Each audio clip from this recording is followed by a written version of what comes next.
Ora bom, Vila Velha de Roda, onde é que está? Precipitaram-se para a casa de banho. Também? Muito bem. Vem 19. Quem são os professores? Onde é que eles estão? Os 3? 1, 2. Não veio a terceiro. Muito bem. Está lá atrás, está lá. Está ali, é uma terceira. Muito bem. Agora depois temos Escola Secundária Francisco Rodrigues Lobo de Leiria. São matulonas, estas são mais matulonas. São todos matulões. Muito bem. Aqui vem 22 e 22. 3 professores. Onde é que estão os professores? São mais velhinhos. São 2, valem por muitos. Muito bem. Depois temos das Caldas da Rainha, claro que tinha que ser, o Colégio Rainha Dona Leonora. Professora. Estava a ver com essa carinha. Bom, 2. Muito bem. Depois da Moita, temos 20 e com 2 professores. Estão lá atrás, a Moita está lá atrás. Muito bem, sejam bem-vindos. Esta ideia, que já vai na 9ª edição, por aqui passaram centenas de cientistas. Começou por escritores. Depois de escritores, muitos deles já morreram, outros estão muito bem, como Lobo Antunes e outros assim, passaram por aqui. Depois vieram artistas plásticos. Ainda não tinha, voltaram uns tantos. Uns mais assim egocêntricos, outros mais tímidos, houve um bocadinho de tudo. Depois houve música. Vieram músicos. E agora estamos na fase de repetir os músicos. Uns muito novinhos, é o caso. E outros muito velhinhos, é o caso dos Chutos, por exemplo, e outros que vêm cá. E o Tim, não podem vir todos. Bom, da primeira vez veio o Zé Pedro ainda, por aí adiante. Depois cientistas. Aqui estiveram astrofísicos, o que possam imaginar, químicos, por aí adiante, matemáticos. Bom. Depois jornalistas. Depois, desportistas. E tiveram cá desportistas, campeões olímpicos, campeões disto, aquilo, daquilo. E íamos repetindo. Íamos alternando. Temos aqui uma jovem muito jovem. Mas com um sucesso louco. Eu descobri que um grande amigo meu se encontrou com ela há para aí 10 anos, porque estava a fazer uma masterclass na Antena 1, o João Gil. O João Gil é dos velhinhos. Portanto, teve outras experiências em bandas velhinhas. Mas continua a cantar e não envelhece. Envelhece sempre, mas ele não envelhece muito. Tem uma cabeça muito jovem. E eu telefonei-lhe há meia hora. Já tinha telefonado já antes, mas ontem não o encontrei, porque ele está sempre... E encontrei-me há meia hora e disse: João, então, o que é que dizes sobre a Bárbara? E ele disse: eu encontrei-a. De facto, foi uma surpresa. Como ela, só encontrei outra. Eu não sei se digo ou não, mas digo que não há emulação. A Carolina Deslandes, mais velha, mas ela era mais nova. Era bastante mais nova que a Carolina Deslandes. E realmente comecei a ouvi-la. E disse: diz lá uma coisa, a composição é tua? É, minha, e tens mais? Tenho mais. Mas isso é que é muito raro, porque tu cantas muito bem, compões muito bem, e depois explicou-me. Tem um discurso que é um grande sucesso na geração dela. Sabem que a geração agora, na minha opinião, são 6 anos. Antigamente eram 10, 12 anos, agora é 6 anos. Muda muito rapidamente. Mas na geração dela, porque é um discurso de geração. Tem conteúdo. E o conteúdo é aquilo que é a maneira de ver da geração dela relativamente à vida, relativamente à sociedade, relativamente a Portugal, relativamente ao futuro, relativamente ao presente e tal. E eu achei que ela teria um sucesso espetacular no futuro. Falei com os pais e disse: vocês sabem o que é que têm lá em casa? Temos uma ideia, mais ou menos. Podiam responder o título da música dela, sei lá. Mas não, sabiam. E antes que ela dissesse que sim, para utilizar outro título dela, também em 2019, eles disseram: então eu que tenho a prevenir-vos, tem um caso lá em casa. que esse caso vai marcar a vida dela, de alguma maneira também a vossa vida, e mais 2 irmãs, não é? Bom, a mãe, que é contabilista, portanto, é mais dado aos números do que ao resto, ficou assim, como todo contabilista fica atordoado com as artes e com a música, está habituado a coisas assim mais materiais, mas de facto depois foi um sucesso. E aquilo que me explicam, eu confesso que, tendo ouvido várias vezes, mas nunca tendo visto em espetáculo, é uma lacuna grave da minha formação musical, mas aquilo que impressiona os especialistas dizem é o seguinte, é que primeiro foi uma revelação muito cedo, muito cedo, muito completa, porque pode ser cantor, cantora, e não ser autor, autora, e não ser tão completa como ela é. Depois, muito consistente. A coisa mais difícil na vida é a consistência. Os que sabem um pouco de desporto sabem que o grande problema dos desportistas é que há uns que são muito bons, fazem um jogo muito bom e depois 10 muito maus. E depois fazem 10 minutos muito bons e o resto do jogo muito mau. E a consistência, então, na arte, como na ciência, é fundamental, como na escrita. E a consciência quer dizer que o percurso que tem feito, que é alucinante em tão pouco tempo, estamos a falar de menos de 10 anos. Menos de 10 anos de percurso com sucessos contínuos. É sempre a subir. Isto é muito raro nas carreiras. Sobe-se e desce, sobe-se e desce. Veja os políticos, sobem e descem. Descem mais do que sobem. E, portanto, sabe, é assim a vida. Mas tudo, na escola, eu sou professora, há aulas melhores, aulas piores, há anos melhores, anos piores. E ela tem sido sempre a subir. E ela vai contar-vos, ela vai dizer-vos o que quiser, mas vai contar-vos um bocadinho a sua vida, aquilo que concluiu da vida que já tem, o que tem de projetos para o futuro, e depois responde às vossas perguntas. E vocês têm a sorte, não sei se percebem, que é uma sorte, que é um privilégio, no meio de milhares e milhares e milhares de alunos da vossa idade que há por todo o país, há 70 que têm a oportunidade de a conhecer assim de perto, tocá-la, tocar a marcha, que fiquem a saber que nascem em maio, portanto está quase, perceber quem é ela, o que é que existe nela para além do que existe visto e ouvido enquanto ídolo. O problema dos ídolos é isso, as pessoas mitificam os ídolos. Identificam-se com eles ou elas de uma forma muito intensa durante um período da vida. E depois, ou ficam para sempre, ou duram um período da vida. Porque há identificação de problemas, disto, daquilo, daquilo outro e tal. E vão ter agora em carne e osso a explicar-vos.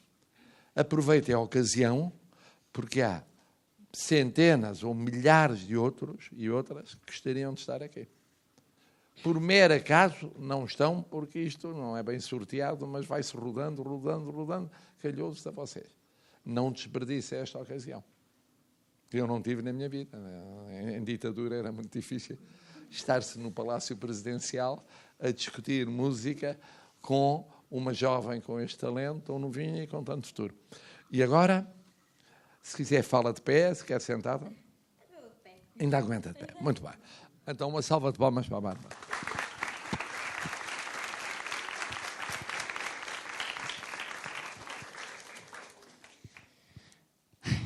Ora bem, então, muito obrigada pelas palavras. Espero estar à altura.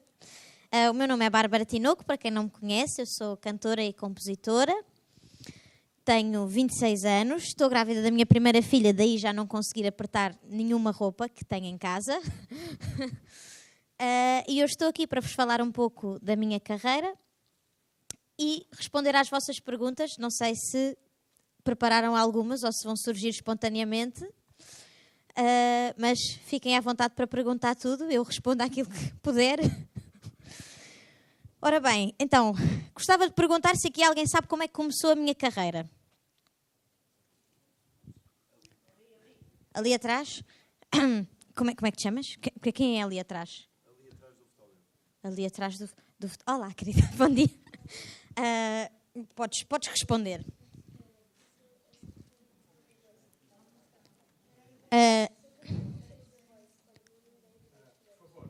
Se calhar é... Obrigado, sim. Tem toda a razão. Peço. Está uma pequena. A sua carreira começou no The Voice? Adoro a sua carreira. Eu desde que sou mãe, as pessoas tratam-me por você. A tua carreira começou no The Voice Kids, quando ninguém virou a carreira e quando te pediram para cantar um original e que adoraram. Ok. E quando me perguntam como é que a minha carreira começou, normalmente eu respondo exatamente como aquela menina. É uma história bonita, é uma história poética, é uma história de como às vezes falhar é o início de uma coisa e não o fim de uma coisa. Mas eu ontem estava em casa a pensar o que é que eu gostava de vos dizer sobre a minha carreira e comecei a pensar que, na verdade, a minha carreira não começou exatamente nesse momento. A minha carreira começou quando eu tinha 8 meses de idade e aprendi a falar antes de saber andar. Começou quando eu tinha 6 anos, aprendi a escrever e tudo o que eu gostava de fazer no meu quarto era escrever poemas. E escrevia cadernos e cadernos de poemas muito maus. A minha carreira começou quando aos 12 anos eu pedi ao meu pai para aprender a tocar guitarra. A minha carreira começou quando aos 13 anos, quando eu tocava mal guitarra, comecei a fazer as minhas primeiras canções e ficava no meu quarto a aprender canções de outras pessoas, mas a destruí-las, ao ponto de que há canções que eu hoje em dia nem sequer sei como é que é o original. A minha carreira começou quando eu tinha 16 anos e a bibliotecária da minha escola me desafiou para fazer um poema para o Concurso Nacional de Poesia e eu escrevi a letra da minha primeira grande canção de sucesso. Nunca entreguei esse poema para o Concurso Nacional de Poesia porque achei que era muito mau. No entanto, musiquei-o e a primeira canção que eu lancei chama-se Antes dela Dizer Que Sim. Foi um poema que eu fiz com 16 anos. A minha carreira começou quando eu tinha 18 anos e em vez de ir tirar um curso que os meus pais esperavam que eu tivesse uma profissão no futuro, eu decidi estudar música. Contra toda a vontade deles. A minha carreira começou quando eu tinha 19 anos e comecei a tocar num bar à noite, no Bairro Alto, aqui em Lisboa. E toquei lá durante 2 anos para bêbados estrangeiros. O melhor público que qualquer músico pode ter. Acreditem em mim. A minha carreira começou quando eu decidi um dia participar num concurso de televisão. Fui, cantei uma canção, não virei nenhuma cadeira, que para quem não sabe é o objetivo do programa. A minha carreira começou quando aquelas 4 pessoas sentadas à minha frente decidiram que em vez de passarem só à frente, dar-me uma oportunidade de cantar uma das minhas canções. A minha carreira começou quando as pessoas que editam o programa decidiram pôr no ar o momento em que eu cantei a minha canção. A minha carreira começou quando eu conheci o meu manager. A minha carreira começou quando eu tive uma oportunidade e a agarrei. Ou seja, agora vocês já veem um produto completo e uma artista que encheu uma sala, que lançou uma canção que foi um sucesso. E isso, na verdade, é 5% daquilo que é a minha carreira. A minha carreira é prática, é burocrática, é chata às vezes. E toda a parte que eu gosto, que é a parte criativa, eu costumo dizer que é o meu hobby, não é mesmo? Fazer canções hoje em dia continua a ser o meu hobby e tudo o resto é que é mesmo o meu trabalho. Portanto, hoje estou aqui. Eu acho que o que eu vos quero dizer com isso é que todos os pequeninos momentos da vossa vida, e vocês, pronto, não temos assim tanta diferença de idades, mas como eu já sou mãe, já sinto que temos muita. Todos os pequeninos momentos da vossa vida, eu acho que quando nós somos crescidos, voltamos atrás e começamos a pensar em todos os traços de personalidade, em que tipo de miúdo é que nós éramos no trabalho de grupo da escola, em que tipo de pessoa é que nós éramos, e todos esses pequenos momentos levam àquilo que será a nossa carreira. E a única coisa que eu vos posso dar de conselho para o futuro é escolham um trabalho que vocês gostem muito. Mesmo que os adultos, às vezes, não entendam bem aquilo que vocês fazem ao início, ou mesmo que os vossos pais fiquem cheios de medo da profissão que vocês estão a escolher. Eu acho que não há nada pior do que ser um adulto que não gosta daquilo que faz a trabalhar. Pronto, chegámos até aqui. Muito bem, agora gostava, se calhar, de responder a algumas perguntas e depois, de acordo com as coisas que vocês tenham mais interesse, eu vou guiando a conversa a partir daí. Alguém quer fazer alguma pergunta? É assim, eu estou mais nervosa do que vocês, garanto-vos. Portanto, podem perguntar, não sei, alguém aqui tinha alguma coisa pensada para perguntar? Ali atrás. Então, tens aí um microfone. Como é que te chamas? João. Olá, João. Ele tinha uma coisa preparada, ele está a ler um papelinho. A minha primeira pergunta é: a letra do seu primeiro sucesso, antes dela dizer que sim, tem algum significado especial? Não tem um significado especial. Foi uma canção que eu inventei, ou seja, toda a história eu inventei, e eu acho que no fundo essa canção retrata um bocadinho a forma como eu via o amor com 16 anos e o que é que eu considerava que era uma história de amor bonita quando eu tinha 16 anos, e a forma como as mulheres viam os homens e os homens viam as mulheres quando eu tinha 16 anos. Que acho que, passados 10 anos, até há coisas na canção que já envelheceram mal, porque as coisas mudam e ainda bem. Mas eu acho que eu retratei a perspectiva que eu tinha quando eu era mais nova, do amor e da forma como se pensava o amor na minha escola, nas pessoas à minha volta. Espero ter respondido. Mais alguém? São os rapazes que estão mais corajosos? Se calhar vou buscar aquele microfone. Ele já tem? Ok. Então vamos começar ali e depois vimos para aqui. Sim, senhor. O meu Como nome te é chamas? Guilherme e a segunda pergunta é o que sentiu quando subiu pela primeira vez ao palco? Ainda mais nervosa do que estou agora. Eu acho que os adultos admitem pouco que ficam nervosos. E, na verdade, falar para pessoas da vossa idade... Eu não sei se os adultos também costumam admitir isto, mas eu odiei ter a vossa idade.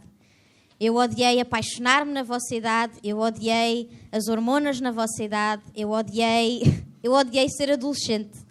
Eu acho que é uma altura em que nós passamos tanto tempo tristes e nem sabemos porque é que estamos tristes às vezes. E sempre que me pedem um autógrafo e eu sei que é um adolescente, eu costumo escrever: ser adolescente não é fácil, mas eu prometo que fica muito mais divertido. E é a única coisa que eu posso prometer a todos vocês, é que fica muito mais divertido.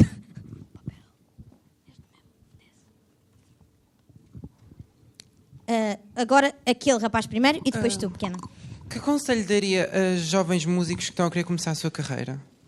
Jovens músicos que queiram começar a sua carreira. Eu acho que um dos maiores conselhos que eu dou é: qual é a coisa que vocês fazem quando chegam a casa e que vocês estão mais ansiosos por fazer quando chegam a casa? Quando eu tinha 12, 13, 14, 15, 16, 17, 18, 20, 21, 22, 23, 24, 25... A coisa que eu mais, tanto eu como o Fiodor, que vai tocar daqui a pouco, se vocês quiserem uma canção comigo, nós ambos os dois, não se diz, nós os dois chegávamos a casa e a primeira coisa que fazíamos, ele era tocar guitarra e eu era compor. Eu ficava super feliz de chegar a casa e aproveitar aquela pequena janela de oportunidade entre a hora de jantar e a hora em que ainda se podia fazer barulho para poder estar no meu quarto a tocar guitarra. E eu fazia isso todos os dias. Portanto, eu acho que não existe... Olha, o senhor Presidente disse uma coisa: não existe nada como a consistência. E, de facto, eu fui consistente durante toda a minha adolescência nessa paixão assolapada que eu tinha pela música. E o meu conselho é que é preciso ser muito, muito apaixonado, um bocadinho obcecado e... todos os dias estar muito entusiasmado para chegar a casa e tocar um instrumento ou para fazer música. E depois vou para aquele lado. Qual é que é a música que tu mais gostaste de escrever e a tua experiência ao escrevê-la? Ora bem, ainda hoje me perguntaram isso logo de manhã. E todos nós gostamos de coisas novas, certo? as coisas novas são sempre mais entusiasmantes do que as coisas antigas. As coisas antigas nós já estamos habituados. Então, a canção que eu mais gosto de escrever é sempre a que eu estou a escrever no momento.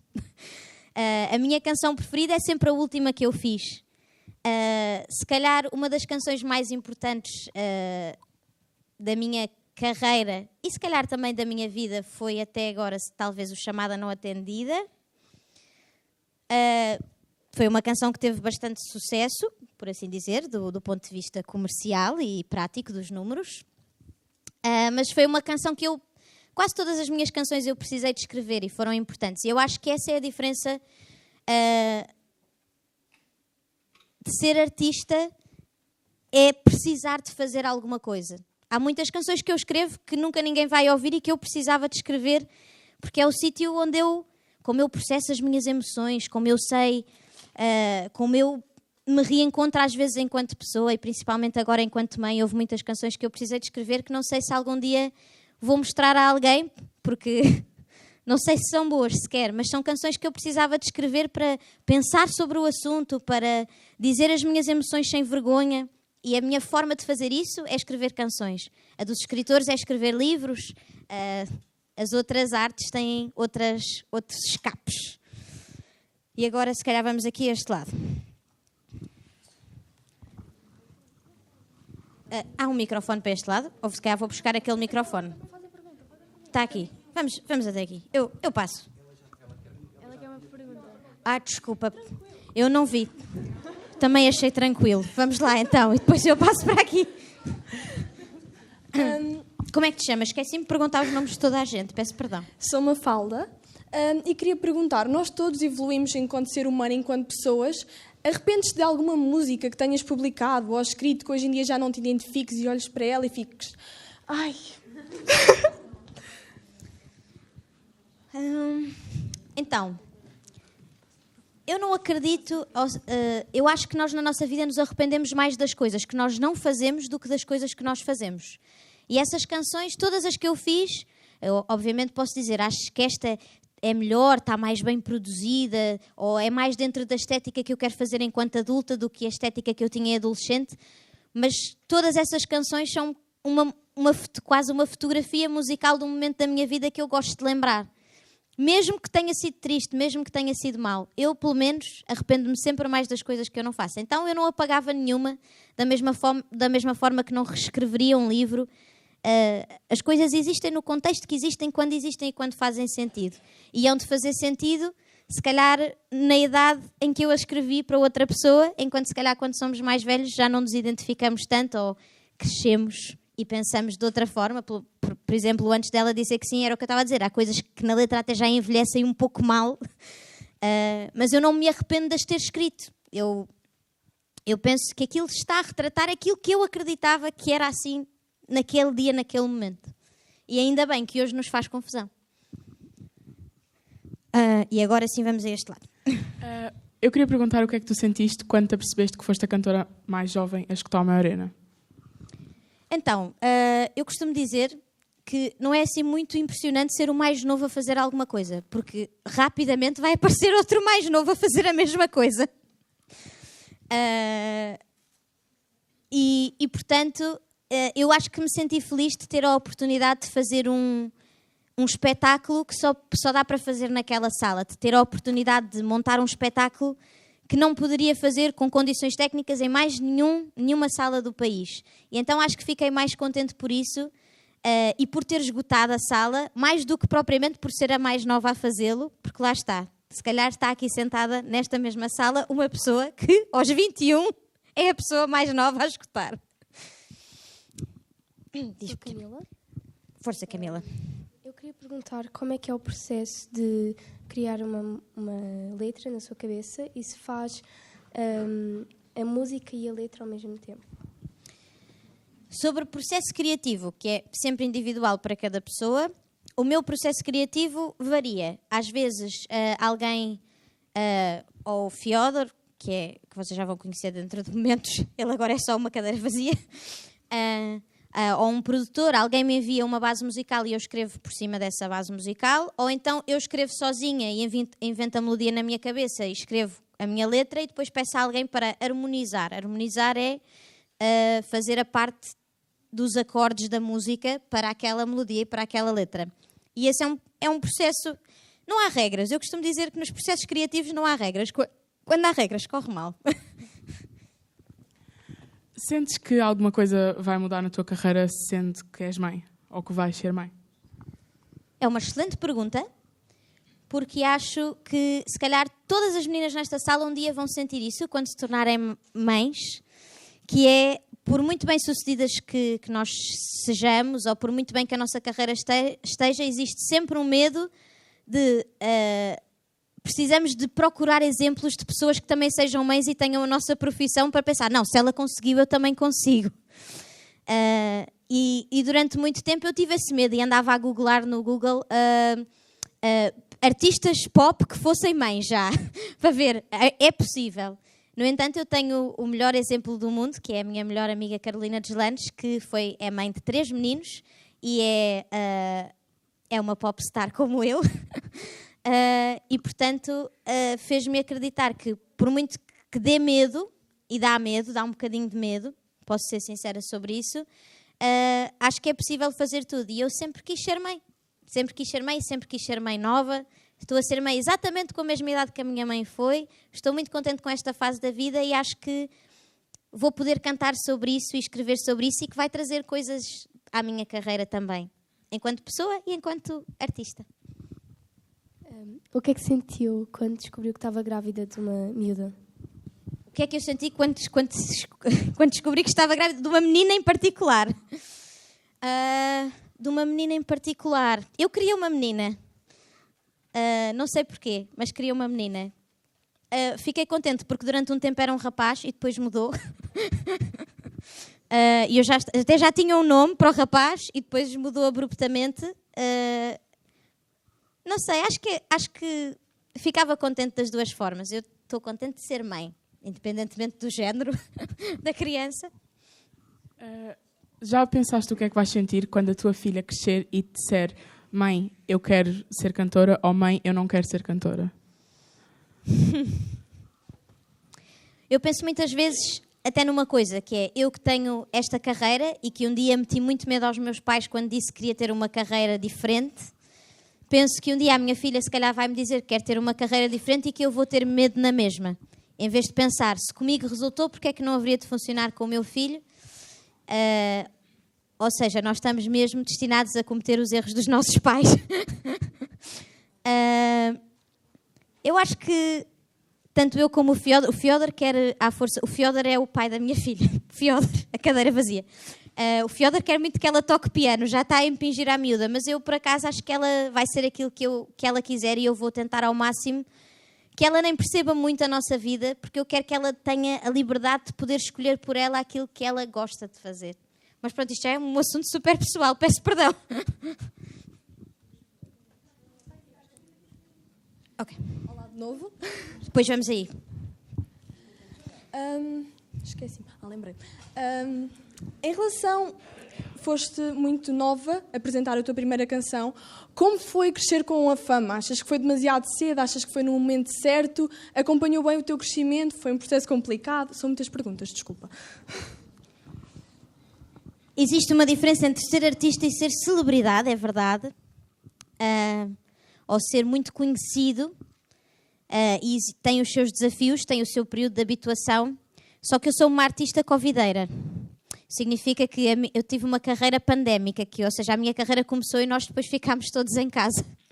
Então eu tive 2 anos de proteção extra que me protegeram de se calhar levar com um choque de realidade tão grande entre passar a ser zero conhecida e super conhecida.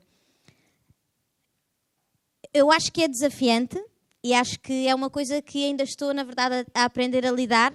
Porque eu costumo dizer, a Bárbara de palco e a Bárbara pessoal, é assim, como vocês veem, eu visto-me assim, a Bárbara de palco usa lantejoulas e borboletas e brilha o tempo inteiro e tem penteados super fora e eu sou absolutamente ordinária e aborrecida. Eu leio livros, tenho 4 gatos, gosto de estar em casa, deito-me cedo e eu sinto que a Bárbara de palco tem uma vida muito mais interessante do que eu.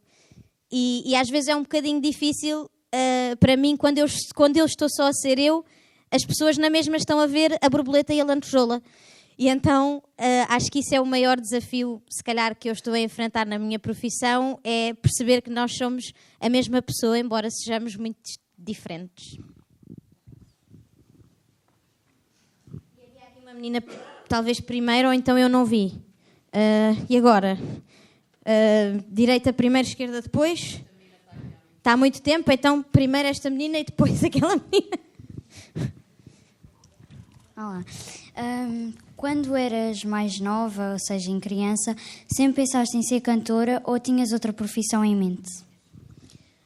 Quando eu era mais nova, eu acho que queria ser compositora. Ou seja, não queria estar num palco, queria só escrever as canções.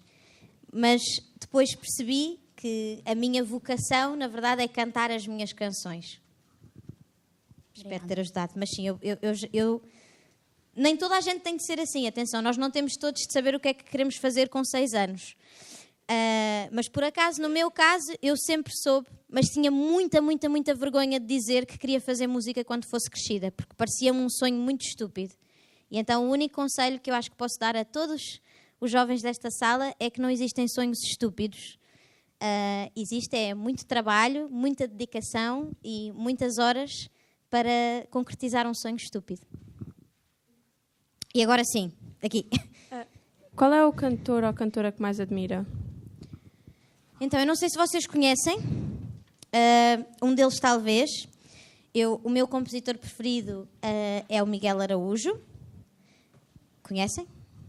Ok, ainda estamos bem. Foi ele que... Eu costumo dizer que ele é que me ensinou a fazer canções, ou seja... Eu sou uma fã louca do Miguel Araújo, eu peço-lhe autógrafos, ele é da minha agência e eu sinto que na mesma sou uma fã louca ao pé dele e adoro, e foi ele uma das pessoas que mais me inspirou para me tornar compositora. Fiquei apaixonada pela forma como ele pensa nas palavras, as ideias das canções dele, todas as coisas. E depois alguns artistas que se calhar vocês efetivamente esses já não conhecem, como a Suzanne Vega. Exato. O Bob Dylan. Assim, na verdade, todas as minhas maiores influências são cantautores muito folk que contam histórias nas suas canções e acho que se nota bastante que é daí que eu venho. Quando recebes algum comentário ou assim, alguma coisa que te deixe para baixo, um comentário negativo, tu perguntas-te se estás a fazer aquilo que gostas, ou perguntas-te se é a profissão certa, ou questionas-te se fazes bem? Primeira coisa que eu me questiono, será que este comentário é justo? E se for justo, então, pronto. Porque crescer publicamente implica que às vezes eu vá dizer coisas erradas, que às vezes eu vá fazer uma parvoíce grande, que às vezes todos nós vamos cometer grandes erros, mas às vezes, quando não somos figuras públicas, ao menos não são públicos os nossos erros, não é? E os meus têm toda a possibilidade de se tornarem erros para toda a gente assistir.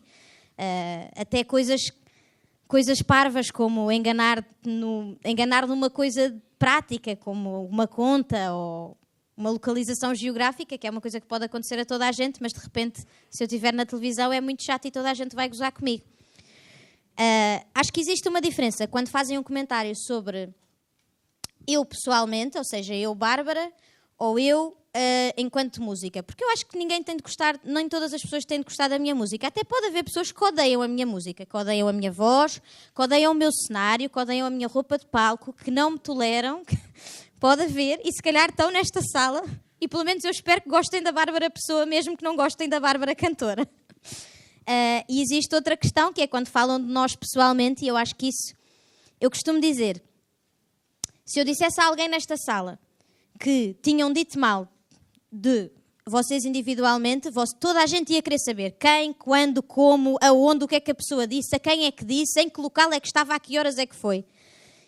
E nós, enquanto figuras públicas, também sentimos isso, também queremos saber quem, onde, quando, em que local, a quem é que disse, só que normalmente eles disseram a toda a gente. E esses às vezes são um bocadinho mais complicados de lidar, Mas pronto, eu faço terapia 2 vezes por semana e aprende-se a lidar, faz parte da profissão. Todas as profissões vão ter alguma coisa que vocês não gostam. Não existem profissões perfeitas. Até vão ter mais do que uma coisa que vocês não gostam. Isso eu posso dizer. Portanto, se estiverem à procura de um trabalho em que vocês gostem de tudo, nunca vão encontrar. Fazendo a pergunta agora ao contrário, quando recebes um comentário positivo, metes-te a pensar, tipo, ainda bem que eu escolhi esta profissão. Ficas orgulhosa da decisão que tomaste ou mudarias alguma coisa? Peço perdão, depois vamos ali. Eu acho que sinto mais isso quando, por exemplo, fiz uma canção que se chama Para o Rafael e para a Maria Vitória, que está no meu primeiro álbum. É uma canção que quase ninguém conhece, é daquelas que as pessoas saltam à frente nos discos. Sim, eu sei que vocês fazem isso. Para o Rafael o Rafael e a Maria Vitória foram 2 crianças que morreram. Uma delas é da minha família, a outra era a minha vizinha. E eu escrevi essa canção para oferecer aos pais deles e pedi autorização para pôr no meu disco.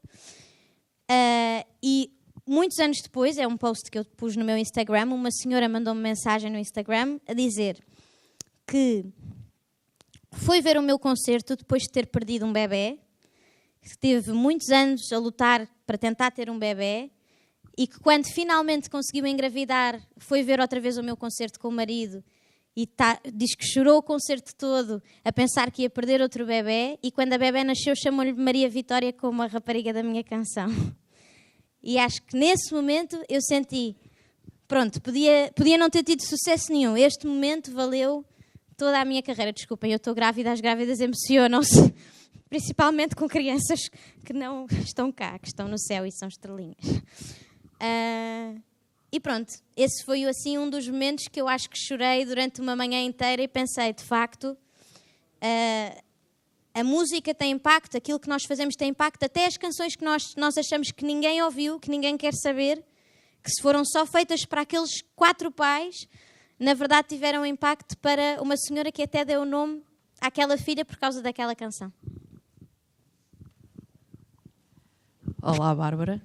Antes de mais, agradecer a tua presença grávida, porque eu entendo que isso poderá ser um exemplo para todos os jovens que estão aqui presentes, porque uma mulher grávida tem todo o direito de fazer e estar em qualquer momento, mesmo no fim da gravidez. Desejar-te uma hora curta e mágica e perguntar-te se tu sentes algum tipo de responsabilidade ou algum peso em representares ou poderes exercer um grande tipo de influência nos jovens de hoje em dia. Obrigada.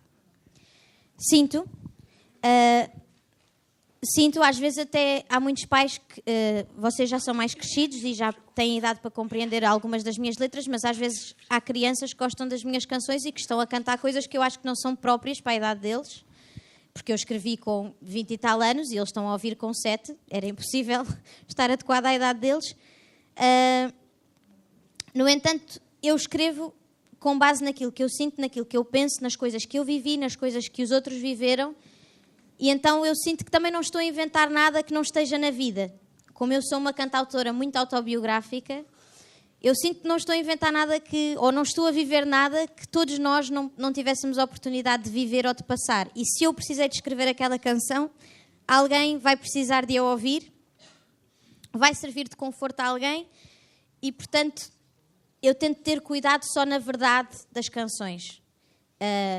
E aí eu sei que fiz tudo bem, mesmo que alguma seja mais controversa. As minhas canções às vezes têm palavrões, as minhas canções às vezes dizem coisas difíceis, as minhas canções às vezes têm textos que questionam a religião, que questionam vários assuntos chaves da sociedade, que são difíceis, e eu tento só que pelo menos sejam verdade para mim e que sejam a minha opinião e que influenciar da minha forma. Obviamente eu não sou dona da razão nem da verdade, sou apenas uma compositora a pensar sobre o mundo.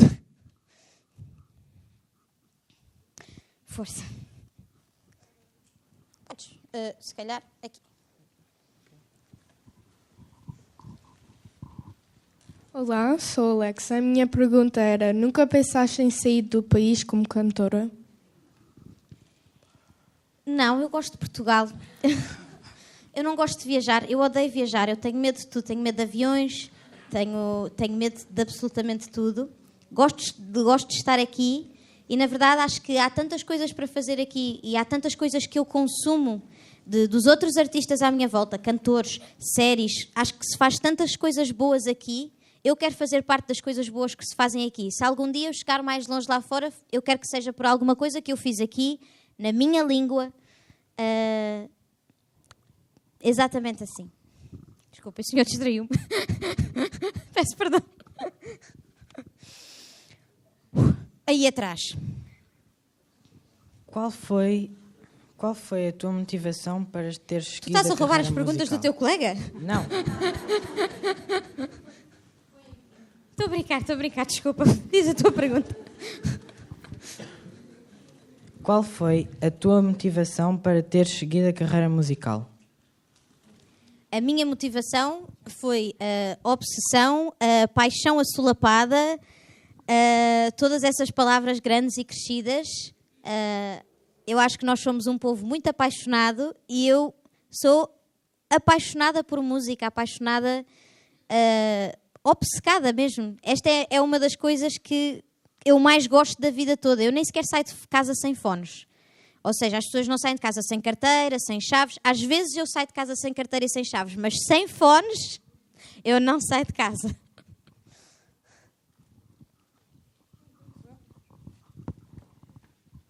Bárbara? Sentes que já está a tua carreira já está completa a nível de objetivos ou ainda falta objetivos para completá-la? Eu espero que ainda faltem objetivos. A minha carreira acabou de começar. Sabes que a minha banda, quando nós fizemos o Mel Arena, que é assim a maior sala do país, não dá para fazer uma... Entretanto, ainda ninguém inventou uma maior, portanto, não dá para fazer uma maior. E a minha banda dizia-me, então, mas e agora? O que é que nós fazemos mais? E eu, o que é que nós fazemos mais? Então, mas para vocês já acabou, faz o Mel Arena e acabou a carreira? E, na verdade, eu sou uma artista que gosta de fazer muitas coisas diferentes. O ano passado fiz um teatro musical que celebrava os 50 anos do 25 de Abril, por iniciativa minha e da minha melhor amiga Carolina Deslandes. E há muitos sonhos desses que eu ainda quero fazer. Há muitos espetáculos diferentes que eu ainda não fiz. Há muitos discos que eu ainda não escrevi. Há muitas canções que eu ainda não lancei. E a minha profissão é inventar, reinventar, pensar sobre mim e sobre os outros e esperar deixar alguma coisa neste mundo. Olá. Aquela professora estava primeiro okay. E depois voltamos. Olá, Bárbara. Bom dia. Bom dia. Parabéns e felicidades. Muito obrigada. Fico mais nervosa quando são professores. Não sei quanto a vocês. Não, eu vou mesmo fazer uma pergunta como professora e diretora de turma de um décimo ano. Há bocado falou-me da sua decisão de não ida para a universidade. Mas eu fui. Foi. Mas quis seguir uma carreira artística, não é? Qual é que foi a reação dos seus pais e como é que os conseguiu convencer? Ou como é que... ou já tinha êxito, ou... Porque...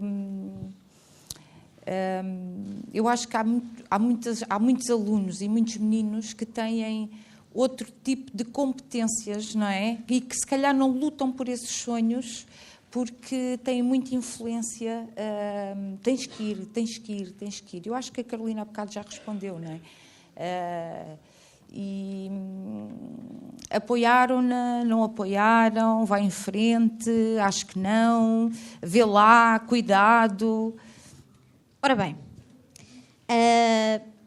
eu fui para a faculdade, eu estudei música na faculdade, mas eu nunca acabei o meu curso, falta-me uma cadeira, é uma das grandes decepções dos meus pais, e a prova que não importa quão bem-sucedidos vocês sejam, quando vocês vão almoçar à vossa casa ao domingo, para os vossos pais, vocês chegaram atrasados, não têm carta de condução e não acabaram o curso, ok?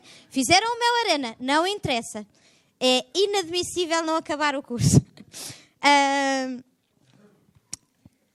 Quando eu disse o que aconteceu no meu caso foi muito particular. Os meus pais, como se calhar muita da geração mais velha que se encontra nesta sala, foram criados a achar que ir para a faculdade é que era a garantia de sucesso, de uma boa profissão, de felicidade em adulto. E então, para a minha mãe, tudo o que importava era que eu fosse para a faculdade. Não interessava já bem o que é que eu ia estudar.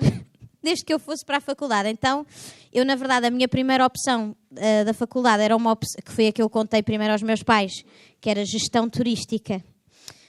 Eu não tinha sequer média para entrar e eu sabia que obviamente ou ia calhar na segunda, que era música, ou não ia para a faculdade. Portanto, eu meio que enganei os meus pais e fui estudar música. Os meus pais, na verdade, a partir do momento em que ouviram as minhas primeiras canções, que foi só com 18 anos, portanto os meus pais sabiam que eu tocava todos os dias guitarra, porque eu incomodava-os, mas não sabiam que eu era boa naquilo que eu fazia, ou pelo menos aparentemente boa. E quando os meus pais ouviram as minhas primeiras canções, eles nunca mais me disseram que o meu sonho era estúpido. Nunca mais. Ou seja, foi, pronto, vai em frente, filha. Vamos ver o que é que dá. Mas tenho a certeza que eles estavam a morrer de medo. Mas atenção, mesmo que às vezes os nossos pais não nos apoiem, ou que, se vocês... A intuição, eu acho que também conta muito. Se vocês sentem que o vosso caminho é por ali, pelo menos tentem.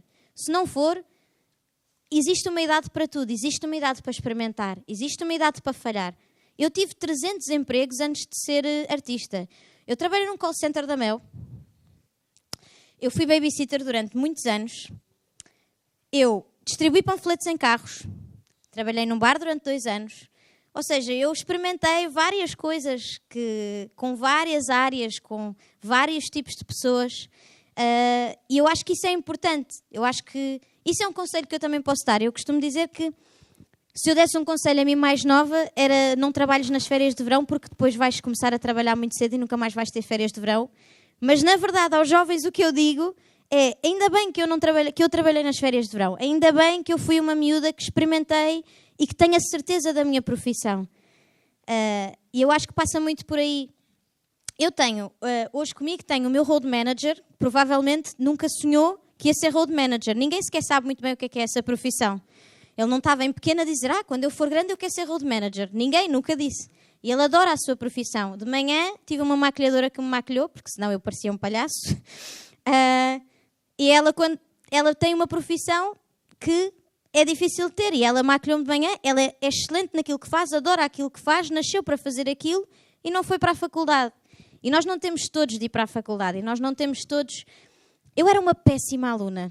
Eu sei que não sou um bom exemplo, eu sei, peço perdão, professores, mas eu tinha más notas. Eu quase chumbei no 9º ano. Se as minhas negativas eram ridículas e eram a educação física também, sim.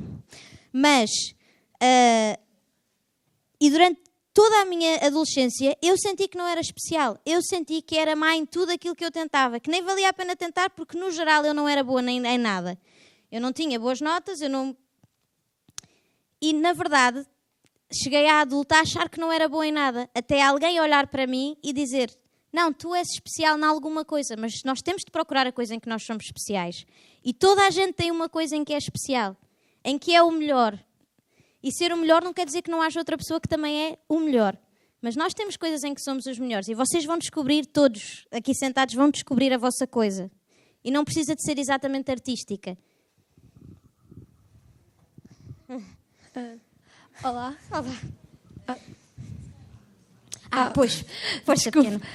Olá, eu queria te perguntar como é que te sentes por ser esta grande artista e por saberes que quando a tua filha nascer vais ser uma grande influência para ela e que muito provavelmente vais ser o orgulho dela. Eu não vou ser o orgulho da minha filha. A minha melhor amiga, como vocês sabem, é a Carolina dos Landes. Ela é zero fixe para os filhos dela, ok?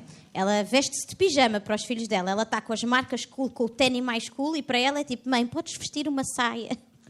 Nós nunca somos fixes para os nossos filhos. Eu não estou à espera de ser fixe para a minha filha. Aliás, se eu for fixe para a minha filha, eu acho que errei enquanto mãe.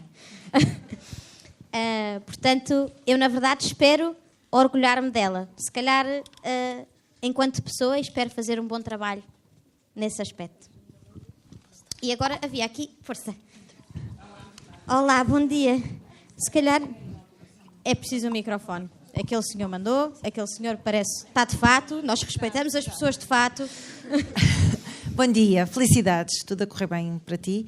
Obrigada. Queria te perguntar se sentes algum peso, se é assim uma grande responsabilidade sentir que és uma influência para os mais novos e que a tua mensagem até a maneira como vestes, ou aquela artista que estavas a dizer de palco, não é? Portanto, é uma influência, uma referência, e se isso é algum peso, ou seja, se te faz pensar, às vezes tem que agir assim, porque tem que a maneira como influencias os mais novos, ou se não pensas nisso, não é nenhum peso, ou se é só um prazer ser essa influência nos mais novos. Ou seja, na minha vida existem muitas pessoas, muitos adultos. Eu ainda não me considero bem uma adulta. Eu sou uma adulta daquelas que ainda tem de ligar à avó para saber se a comida está estragada no frigorífico. Vocês um dia vão saber o que isto é. Portanto, eu sou uma quase adulta. É uma adulta ainda dependente de um adulto mais experiente. E eu tenho essas pessoas à minha volta que são, ou seja, na minha família, para eles eu não sou a Bárbara Tinoco, nem sou nada especial. Eles viram-me crescer, eles sabem que eu, na verdade, sou só normal. E, portanto, não me tratam como nada de extraordinário, e ainda bem. E sempre que há alguma coisa mais particular em relação às crianças, particular em relação à forma como eu penso sobre a vida, que pode ser diferente dos meus pais ou não, mas coisas que eles achem que eu devia pensar melhor. Esses adultos chegam ao pé de mim e dizem: olha, acho que devias pensar sobre isso. Não me dizem o que fazer, dizem-me: tens de pensar sobre isto e perceber se que tens uma voz, que te estão a ouvir, e tens de ter atenção àquilo que queres dizer. E também tens de saber aquilo que queres dizer. E eu, portanto, sinto que os adultos mais experientes me protegem, se calhar, de influenciar negativamente, e eu sinto que, na verdade, tenho sido uma boa influência, a não ser que, sem querer, ensino alguns palavrões.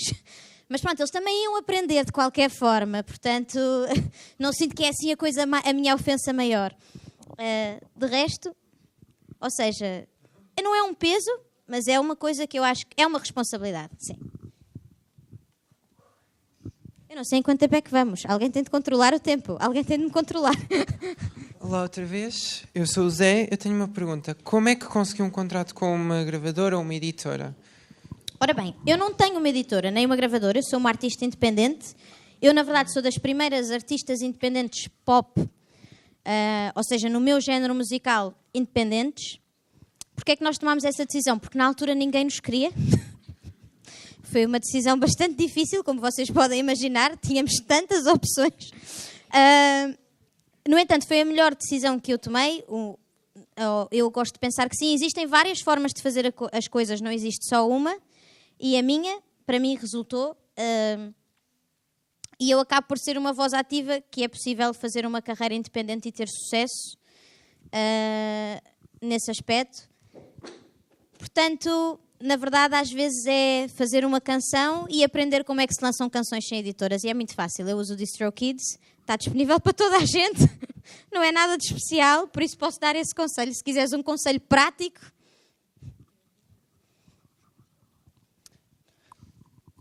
Se calhar vamos a esta menina e depois eu volto a ti. Olá, eu sou a Inês. Quem é que são as pessoas que te dão apoio no teu dia-a-dia? E tu tens alguma coisa que trazes contigo para te dar sorte ou motivação? Pessoas que me dão apoio no meu dia-a-dia. Toda a minha equipa, a minha estrutura é muito grande, nós somos muitos. Na estrada somos tipo 17 ou 18. E depois, isto é a equipa de estrada, ou seja, a minha banda, a minha equipa técnica. Depois há as pessoas que gravam os meus videoclipes, fazem os meus conteúdos visuais, que também são outros 17. Depois há toda a minha equipa de escritório, que é o meu manager e todas essas palavras fancy. Mas as pessoas que nos dão mais apoio no dia-a-dia são sempre a nossa família, os nossos amigos, o pai dos nossos filhos, as nossas melhores amigas e depois toda a nossa equipa que suporta, ou seja, os artistas de música são só a cara de um batalhão de gente. No meu Altice Arena trabalharam mais de 300 pessoas. Ou seja, tantas pessoas só para um espetáculo com uma menina tão pequenina a cantar. É preciso muita gente. E é mesmo um trabalho... Música é um desporto de equipa. É um desporto de equipa tal como o futebol. Força. A minha pergunta é se estás a pensar lançar brevemente uma nova canção ou algum álbum. Estou a pensar. faz parte da minha profissão, eu eventualmente tenho que lançar outro álbum. Tenho estado a trabalhar nele, é assim, há uma coisa que eu vos posso dizer, é que sempre que um artista começa um disco novo, nós achamos que já não sabemos escrever canções, que a nossa carreira acabou, a nossa vida acabou, os artistas são muito dramáticos. E eu estou um bocadinho nessa fase, que é a fase de começar um disco novo e pensar, fogo, o que é que eu quero escrever, o que é que eu quero lembrar desta fase e achar que já não sei escrever canções e que a minha carreira acabou. Portanto, lá está, não interessa quão bem-sucedidos nós somos, há sempre um momento que nós achamos que a nossa carreira acabou. Força. Se você não fosse cantora, que profissão é que teria? Ora bem, eu digo por piada que tinha de ser uma em que eu mandasse, que eu gosto bastante de mandar. Estou a brincar, eu gosto de gerir pessoas, gosto de liderar equipas, de facto é uma coisa que eu gosto de trabalhar em equipa e de gerir, gosto dessa possibilidade e não faço ideia, sinceramente, ou seja, algum trabalho em que eu pudesse fazer isso. Não tenho plano B.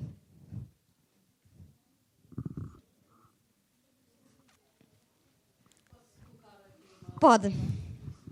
É uma pergunta pedagógica, está bem? Pode sim, ser. Sim. Aqui tens alguns alunos aqui presentes que são do curso de Cozinha e Pastelaria. Alguns deles têm uma vertente artística e criativa muito grande, onde são estimulados a criar, quer através da pastelaria e doçaria, quer através de culinária. E no seu futuro eles também terão muitos nãos, muitas negas.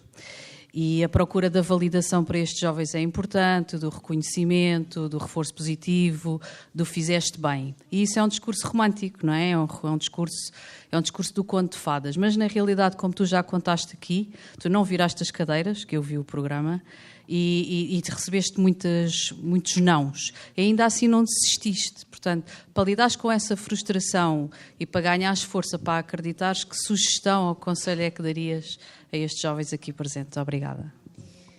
Então, esse primeiro não da minha carreira é muito público, toda a gente viu, portanto, é um não muito óbvio. Mas, na verdade, todos os dias eu recebo nãos. Todos os dias há um artista que eu quero colaborar que não quer colaborar comigo. Todos os dias há um projeto que eu quero fazer que não dá para fazer porque há 500 razões porque não dá para fazer. E o meu conselho para todos os jovens é continuar a fazer. Às vezes nós pensamos demais. Às vezes é ir fazendo e ver o que é que acontece. E às vezes é fazer, acontecer e falhar.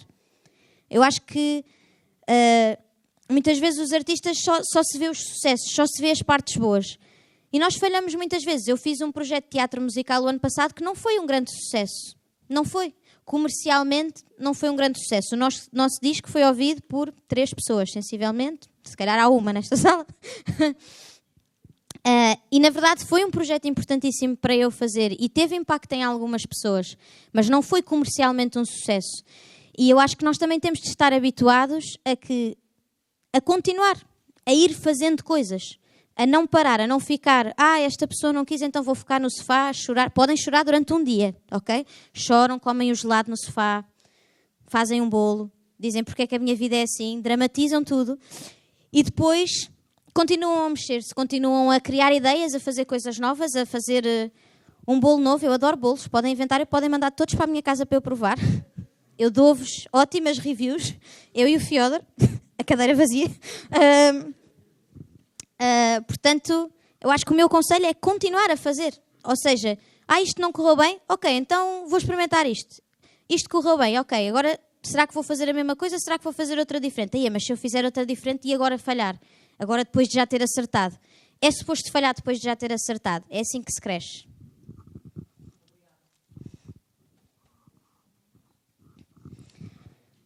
Que horas são? Eu perdi-me.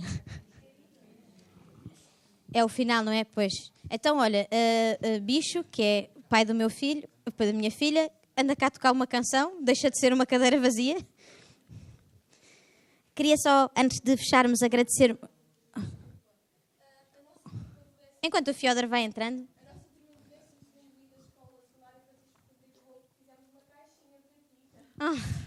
muito obrigada.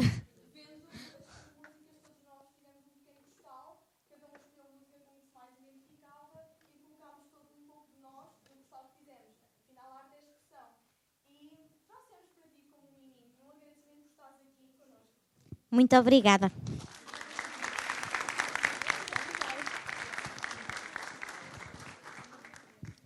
Vou ouvir todos com muito carinho. Muito obrigada.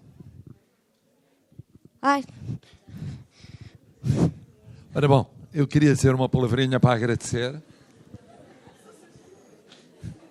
Para agradecer, não foi espetacular?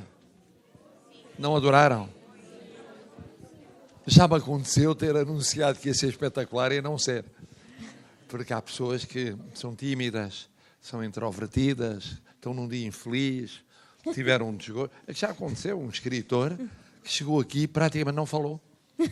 Estava de mal com a vida e as pessoas esperaram um dos melhores escritores portugueses e correu mal. Falhou porque não era o dia, certo?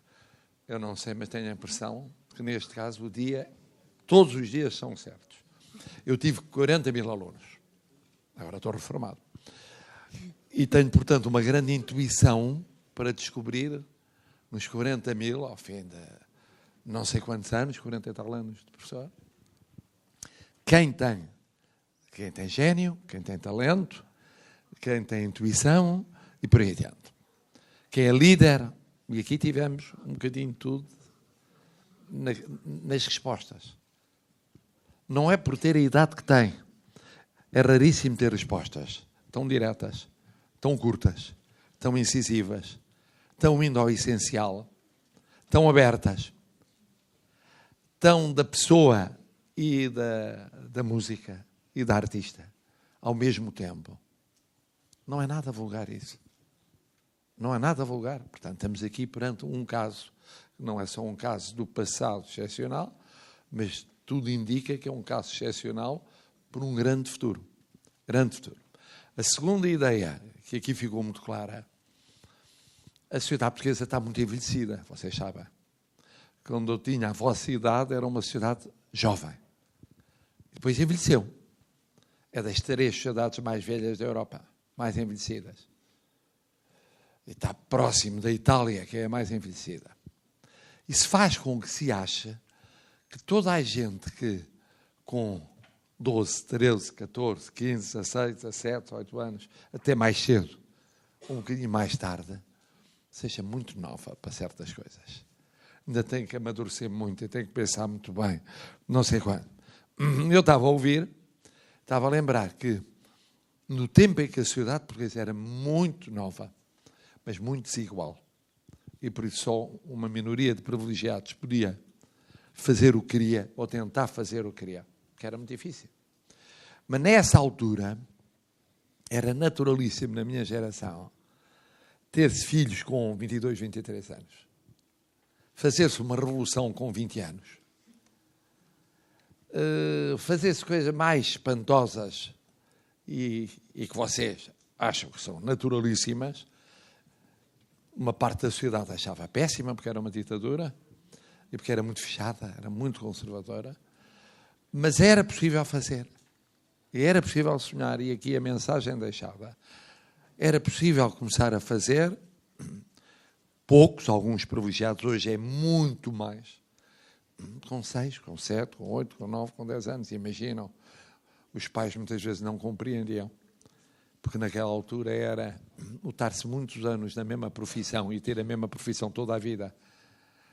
Era um sinal de garantia, de segurança, de bom senso. Hoje não. Eu começava as minhas aulas, a primeira aula era dizer: vocês vão viver em qualquer ponto do mundo, se quiserem, se gostarem, se viverem em Portugal, melhor. Vão ter N profissões, ou a mesma profissão, fazendo coisas completamente diferentes, e nunca estarão esgotados. Recomeçarão sempre. E têm a obrigação de recomeçar sempre. De nunca desistir. E, portanto, têm que estar habituados a um tempo acelerado, em qualquer ponto do mundo, para fazer coisas verdadeiramente inesperadas e começarem a fazer muito cedo inesperadas. Uma parte da sociedade envelhecida não percebe isso. Não percebe. Acha que é muito cedo, porque é que não segue aquele caminho, e porque é que não fazem daquela maneira. Eu lembro que nós tínhamos um grupo de pessoas que trabalhavam nos bares de lata, que eram muitos em Lisboa. e estão a regressar agora alguns. Trabalhávamos e fazíamos N atividades e coisas com gente que vinha do interior, nunca tinha visto o mar. Portanto, entravam vestidos, o mar dentro era uma dificuldade não se afogarem. E nós éramos miúdos, tínhamos 20 anos, e eles eram mais miúdos, tinham 6, 7, 8 anos. Era uma loucura, uma aventura. E, de repente, essa aventura foi pagante, porque deu pessoas que fizeram coisas diversas, na música, nisto, naquilo, naquilo outro e tal, e completamente inesperadas. Há anos, um dos meus camaradas de aventura, já ouviram falar vagamente, chama-se António Guterres, e que é secretário-geral das Nações Unidas. Nunca pensou chegar a secretário-geral das Nações Unidas. Era muito inteligente, muito brilhante, era muito bom, havia de ser qualquer coisa. Eu acharia que era qualquer coisa mais nas engenharias, não sei quantos, e nos problemas sociais, que ele tinha muito, e foi nos refugiados, e foi no problema também das migrações. E eu também nunca pensei chegar aqui. E, de repente, encontrámos-nos, no dia que ele tomou posse, lado a lado, na Assembleia Geral das Nações Unidas, com os países todos do mundo, e eu disse baixinho para ele: tu imaginavas? Há 50 tal anos estás aí? Eu não. E tu imaginavas? Também não. A única coisa divertida é que decidimos fazer coisas muito estranhas para aquela idade, muito diferentes, e deu o que deu, podia dar outras coisas completamente diversas. No caso da Bárbara, eu acho que deu certo muito cedo e vai dar certo até muito tarde, porque ela será sempre diferente. Portanto, mais um aplauso a ela, até para ela cantar, que prometeu cantar.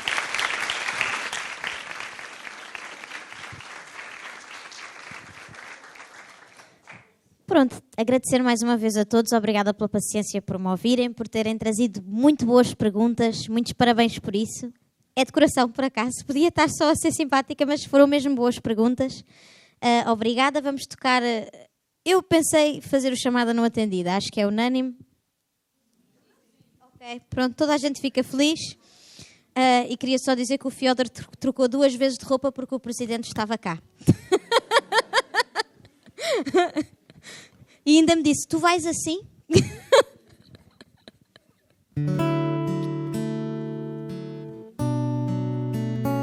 Se eu cantar mal, escolham os melhores vídeos, ok?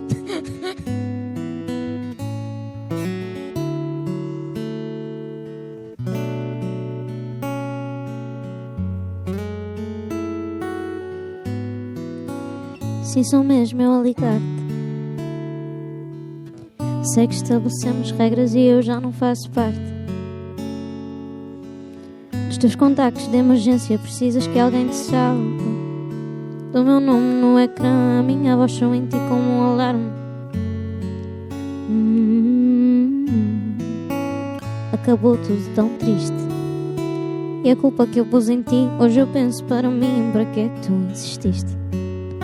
Mas também nunca foi feliz. Se eu soubesse que me amavas só quando eu me despedisse, tinha feito como tu, batia com as portas todas e é de quem me impedisse.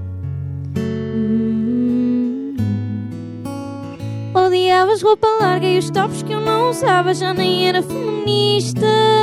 Tinhas ciúmes das canções, eu lançada aos leões, para ti nem era artista. Não dizias que me amavas nunca com essas palavras, e eu feita poetisa. Eu devo ser masoquista, para os amigos pessimista, mais uma na tua lista. Chamada não atendida. Eu devo ser masoquista. Chamada não atendida. Mais uma na tua lista.